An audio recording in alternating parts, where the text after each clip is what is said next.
Welcome to day 50 of TFIF 365. And today I just want to unpack a post that I shared yesterday. And the reason I'm doing this is because of the work I do or the practice I'm developing of supremacy, coercion, discrimination, and exploitation-free forces me to evaluate, see, operate, engage beyond binaries, beyond right, wrong, good, bad, black, white, off, on, because most people, if you're not in the group of individuals who benefit from systems, institutions, and policies designed to privilege the few at the expense of the many, you don't get the privilege of living in a binary. Our lives are very nuanced. And what those who are benefiting from those systems, institutions, and policies designed to benefit them, the few at the expense of the many, are starting to realize increasingly that they too are harmed by these same systems, institutions, and policies, because they don't get to be their full, authentic, caring, kind selves. And so, yeah, so I'm going to read you the post and then I'll talk about where I'm going with this, because there's some things that I'm seeing that it's only because of the work I'm doing where I see what I work to see. And sometimes it's a lot of work on my part to see us all as having the ability to connect in ways that will help us build this future that we all say we seek to want to have.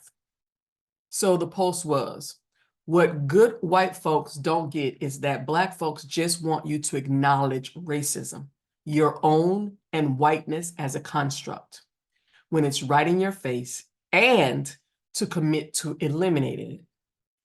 You can't do that without accepting the history, legacy, and impact of white supremacy and anti-Blackness, which preserves racism for future generations.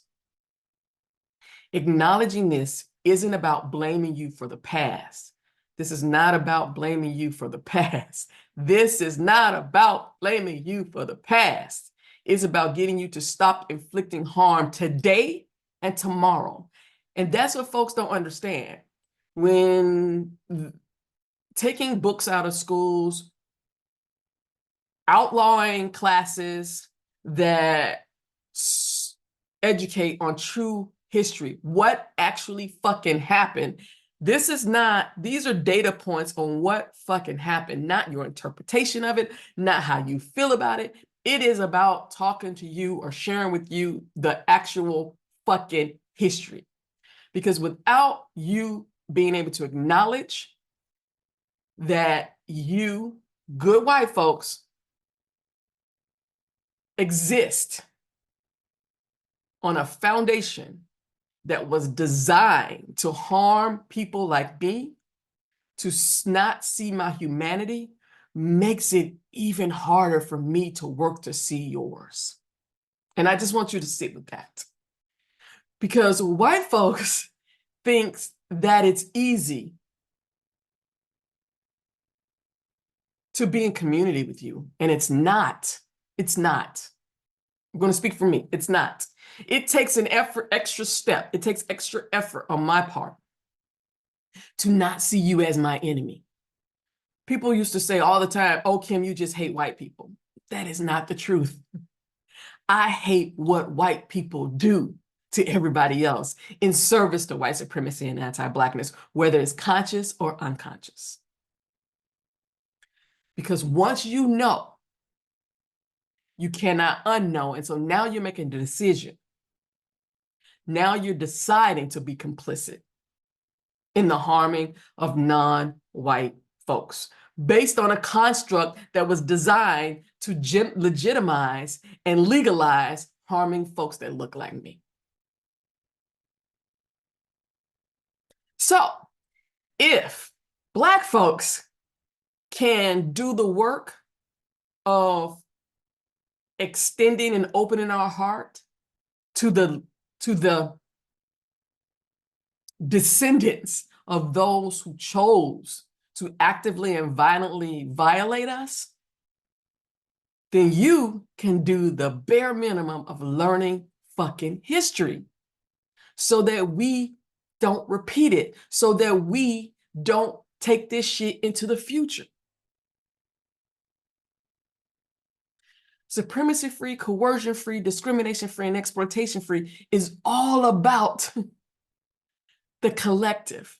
That's why when I personally had to redefine what anti-racism means, because I did not want my work to be couched in white supremacy and anti-Blackness. As you can see, this is day 50 of me doing this. This is my first time explicitly talking about good white folks and white supremacy and anti-Blackness. I had to redefine anti-racism for me so that my life wouldn't be weighted down with all the trauma of the legacy of what this country and what this global society,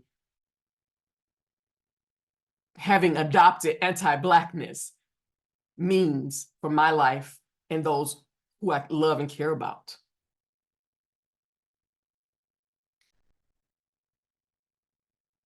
This project, TFIF 365, is my way of modeling for you what it is like to intentionally live up to the values of a supremacy-free, coercion-free, discrimination-free, and exploitation-free existence. It's a fucking struggle, but that is what I've committed to doing. And it requires me not to see whiteness as my enemy, but to embrace those who benefit from whiteness as victims of the same harm, victims of the same trauma.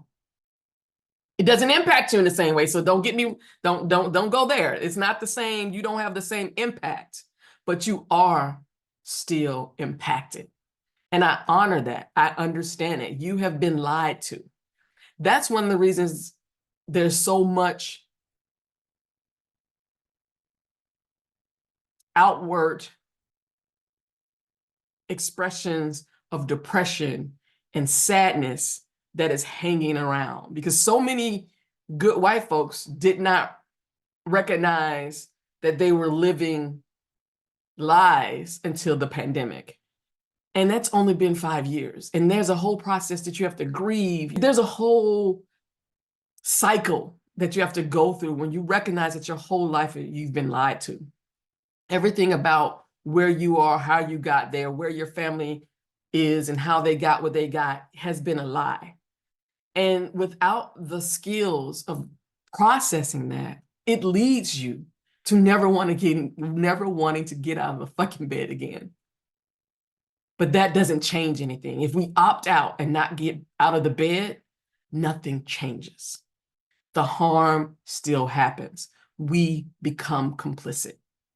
So that's what I wanted to share with you today.